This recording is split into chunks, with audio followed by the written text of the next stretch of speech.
Hello everyone, welcome back to my channel. दोस्तों, स्वागत करता हूं मैं आप सभी का अपने YouTube channel let's get wealth के अंदर। तो दोस्तों, आज आपको बताने वाला हूं स्टॉक मार्केट की बहुत ही इंटरेस्टिंग चीज़। और स्टॉक मार्केट से रिगार्डिंग आपका कोई भी डाउट हो तो चैनल पे आके कमेंट कीजिए। और चैनल का मकसद तो आपको पता ही है कि वेल्थ क्रिएशन के लिए ही ये चैनल जाना जाता है। तो दोस्तों, आज के दिन की अगर हमने बात करें तो मैंने इसमें 2 वीडियो अपलोड किए हैं, आप जाके चैनल पे विजिट कीजिए। और ये आपको लिए मैंने शानदार वीडियो अपलोड किया, आप देख सकते हैं। एक डिक्सन टेक्नोलॉजी के बारे में है और दूसरा केमिकल इंडस्ट्रीज़ के बारे में। इसमें बहुत ही इंफॉर्मेटिव चीज़ें हैं, आप जाके देख सकते हैं। अभी मैं दोस्तों जिस चीज़ के बारे में डिस्कशन करने वाला हूँ इस वीडियो के अंदर बहुत ही इंटरेस्टिंग है। और मैं बेसिक चीज़ें बताऊंगा स्टॉक मार्केट में कि कहाँ से शुरुआत करनी चाहिए किसी बिगनर्स को। और दोस्तों, साथ में ये बताऊंगा कि स्टॉक में कहाँ पैसा लगाएंगे, किस तरीके से स्टॉक पिक करना है ताकि आप कभी भी फेल ना हो और हमेशा ही पैसा बने। तो चलते हैं दोस्तों, देखते हैं क्या डिटेल्स अवेलेबल हैं। तो भाई लोग, इस वीडियो के अंदर जो मैं बात करूंगा केवल और केवल बेसिक चीज़ें की बात करेंगे। स्टॉक मार्केट के जो बेसिक रूल हैं जो सभी को लगभग पता है, लेकिन कैसे वर्क करते हैं ये थोड़े लोग नहीं जानते हैं, पर ये चीज़ देखना चाहिए। अगर आप स्टॉक मार्केट के अंदर पैसा इन्वेस्ट कर रहे हो तो केवल कंपनी का नाम मत जानो, वो क्या करती है कैसे करती है वो भी जानना है। तब आप लगाइए पैसा तो आपकी हमेशा ही अच्छी रकम बनेगी और 100% बनेगी, इसमें कोई डाउट नहीं है। तो दोस्तों, आज बस इसी के बारे में आपको बताने वाला हूँ। थोड़ा इंटरेस्टिंग वीडियो हो सकता है। जो लोग पहली बार जुड़े हैं चैनल पे, सब्सक्राइब करना बिल्कुल मत भूलिएगा। और अगर वीडियो पसंद आए तो लाइक भी दोस्तों कर दीजिएगा। चलते हैं, देखते हैं, स्टार्ट करते हैं दोस्तों। तो दोस्तों, अभी मैं आ चुका हूँ डिटेल के ऊपर। तो दोस्तों, मैं आपको बताना चाहता हूँ इस वीडियो का मकसद किसी स्टॉक के प्राइस को टारगेट करना नहीं है।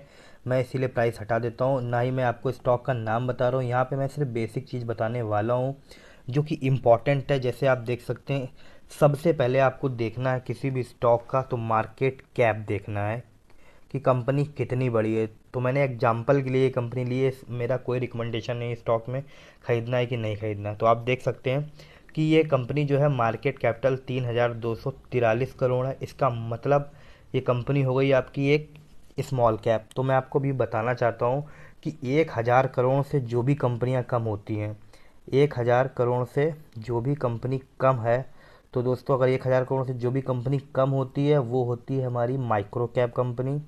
और जो 1,000 करोड़ से ज़्यादा की होती है दोस्तों, और 5,000 करोड़ तक की होती है, 1,000 से 5,000 करोड़ के बीच में जो भी कंपनी आती हैं वो आती हैं दोस्तों स्मॉल कैप के अंदर।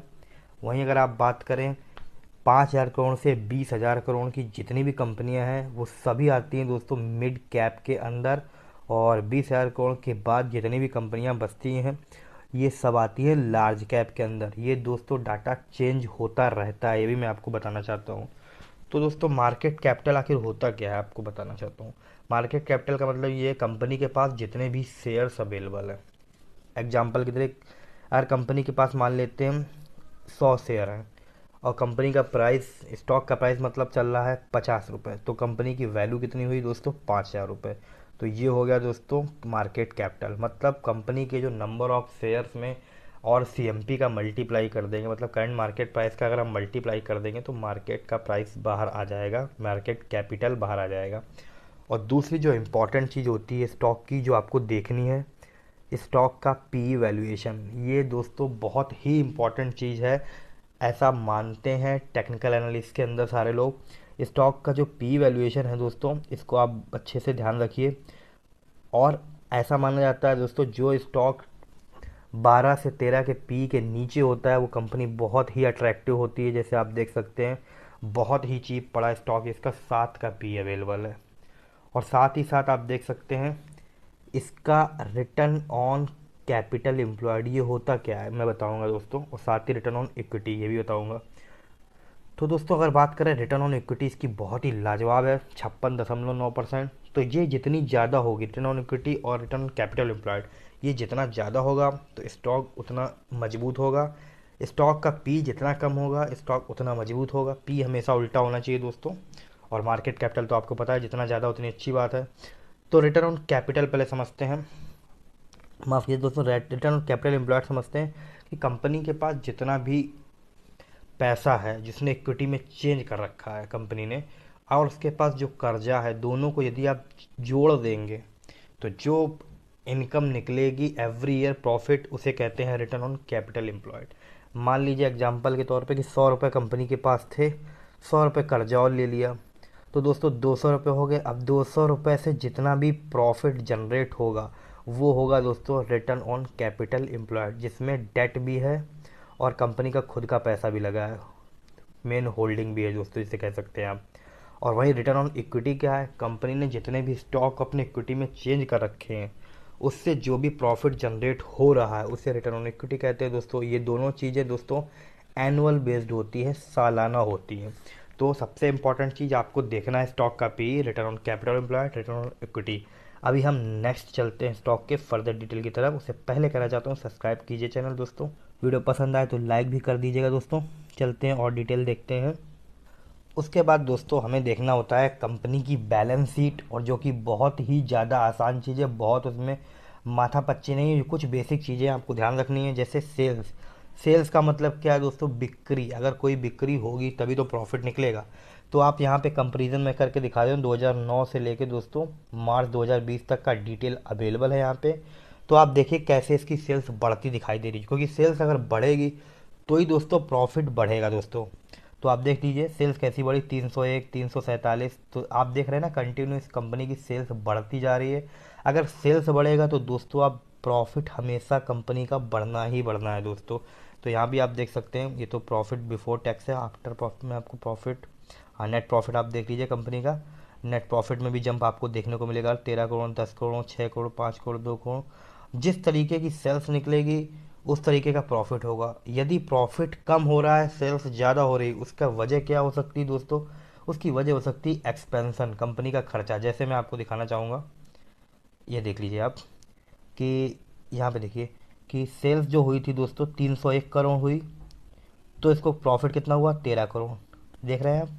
उसके बाद 347 करोड़ हुई तो कंपनी को 10 ही करोड़ प्रॉफिट हुआ। ऐसा क्यों, ऐसा इसलिए दोस्तों जब 301 करोड़ का सेल्स हुआ था तो कंपनी का खर्चा हुआ था 268 करोड़, तो 13 करोड़ का प्रॉफिट हुआ दोस्तों।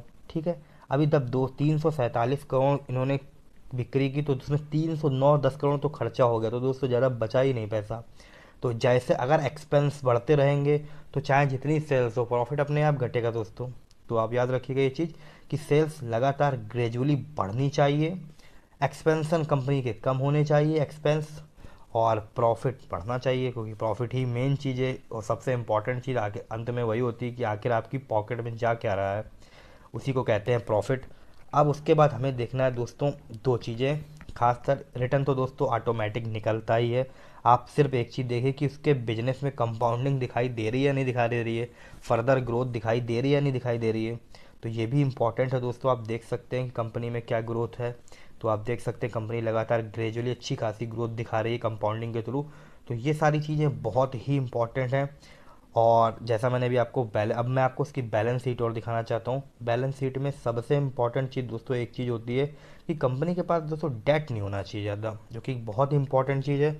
और रिजर्व ज़्यादा होना चाहिए, ये भी आप समझ सकते हैं। तो कंपनी का यहाँ पे आप देखिए दोस्तों रिजर्व पैसा कितना है। जैसे मार्च 2009 में लगभग 79 करोड़ उनके पास रिजर्व था, जो कि दोस्तों सितंबर 20 तक बढ़ के कितना हो गया है, 1036 करोड़, जो कि अच्छी बात है। रिजर्व दोस्तों एक वैसा पैसा होता है जो कंपनी अपने बुरे वक्त के लिए यूज कर सकती है, ताकि अच्छे खासे उसे बेनिफिट्स बाद में मिल सके। और बारोइंग आप देख सकते हैं, बारोइंग का मतलब सीधा डेट होता है। मार्च 2009 में 247 करोड़ का डेट था, ये कंपनी डेट कम करते करते ले आई दोस्तों 25 करोड़, तो बहुत ही मामूली सा डेट बचा हुआ है। तो दोस्तों आप समझ लीजिए रिजर्व लगातार ग्रेजुअली बढ़ने चाहिए, तो एक अच्छी बात होती है दोस्तों, ये हमेशा बढ़ना चाहिए रिजर्व। और बारोइंग कंटिन्यू कम होनी चाहिए, और अगर हो सके तो डेट फ्री है तो बहुत ही अच्छी बात है दोस्तों। अब चलते हैं दोस्तों अगले और इम्पॉर्टेंट पॉइंट की तरफ, वो है इसका शेयर होल्डिंग पैटर्न। ये एक बहुत ही शानदार पॉइंट है और आपको ये चीज़ हमेशा ध्यान रखनी है कि किस किस के पास शेयर पड़े हुए हैं। तो जैसे एग्जांपल के तौर पे प्रमोटर जो होते हैं उन्हें कहा जाता है दोस्तों, दो हिस्से होते हैं दोस्तों कंपनी के। एक होता है 51% का हिस्सा दोस्तों, और एक होता है 49% का हिस्सा। तो आपको पता है जिसके पास 51% का हिस्सा होता है वही कंपनी का मालिक होता है। ये एक मोटा मोटी एग्जाम्पल है। और अगर आप इसको वाइडली समझना चाहते हैं तो जिसके पास सबसे अधिक शेयर होंगे वही होगा दोस्तों कंपनी का मालिक। ऐसा ऐसा बहुत कम देखने को मिलता है क्योंकि डिस्ट्रीब्यूशन रहता है स्टॉक का हर जगह। तो फिलहाल यहाँ पे प्रमोटर की जो होल्डिंग आप देख सकते हैं 43% के आसपास है, लगभग 43.5%, क्योंकि सबसे ज़्यादा इन्हीं के पास स्टॉक हैं। उसके बाद एफआईआई मतलब फॉरेन इंस्टीट्यूशनल इन्वेस्टर जो होते हैं उनके पास भी स्टॉक हैं, तो अच्छी बात है दोस्तों। डीआईआई मतलब अपने देश के जो संस्थागत निवेशक हैं वो अगर इसमें अपने स्टॉक्स में, भारत के स्टॉक्स में भरोसा कर रहे हैं तो भी एक अच्छी बात है। और रिटेल निवेशक भी आप देख लीजिए। तो मेरा मानना दोस्तों ये है कि जिस भी स्टॉक के अंदर रिटेल निवेशक की संख्या ज़्यादा होगी, ध्यान से सुनिएगा दोस्तों, इंपॉर्टेंट बात बता रहा हूँ, जिस भी स्टॉक के अंदर रिटेल निवेशक की संख्या ज़्यादा होगी तो उसके स्टॉक का प्राइस कभी भी दोस्तों फ्लैक्चुएट हो सकता है बहुत तेज़ी से ऊपर या नीचे, क्योंकि उसको ऑपरेट करने का काम पूरी तरीके से पब्लिक के हाथ में आ जाता है। जैसे जैसे ट्रेडिंग होगी उस तरह से वो एक्शन लेने लगता है। तो आप थोड़ा कोशिश कीजिए कि ऐसे स्टॉक में एंट्री लीजिए जिसमें पब्लिक बहुत ही कम अवेलेबल है और प्रमोटर की संख्या ठीक ठाक है। एफआईआई और म्यूचुअल फंड ने भी अच्छी होल्डिंग बना के रखी है। तो दोस्तों ये सारी चीज़ें बेसिक्स हैं स्टॉक्स मार्केट की। तो आप जब भी कोई नया स्टॉक सिलेक्ट कर रहे हैं अपने पोर्टफोलियो के लिए तो आप खुद ही एनालिस कीजिए। एनालाइज करेंगे दोस्तों तो आप बेहतर कर सकेंगे, और दूसरों की बात सुन सुन के दोस्तों यूट्यूब से देख देख के आप वेल्थ क्रिएट नहीं कर पाएंगे दोस्तों। आज से कुछ साल पहले दोस्तों मैं भी यही करता था, लेकिन मैंने खुद जब एनालाइज किया तो मैं खुद समझ में आने लगा, और आप लोग भी करेंगे। बहुत ही बड़ी चीज़ नहीं है, बहुत ही आसान चीज़ है, बट टाइम देना पड़ता है दोस्तों। आप वक्त देंगे तो आप अच्छा खासा प्रॉफिट जनरेट कर सकते हैं दोस्तों हर चीज़ से। तो आप खुद एनालाइज कीजिए और पोर्टफोलियो में सभी स्टॉक्स को शामिल करने से पहले ज़रूर और ज़रूर बैलेंस शीट देखिए, फंडामेंटल देखिए कंपनी का, जो आपको अच्छा खासा प्रॉफिट दे सकते हैं। तो चलो दोस्तों, वीडियो पसंद आए लाइक कर दीजिएगा, पहली बार आए चैनल सब्सक्राइब करना मत भूलिए। Thank you for watching.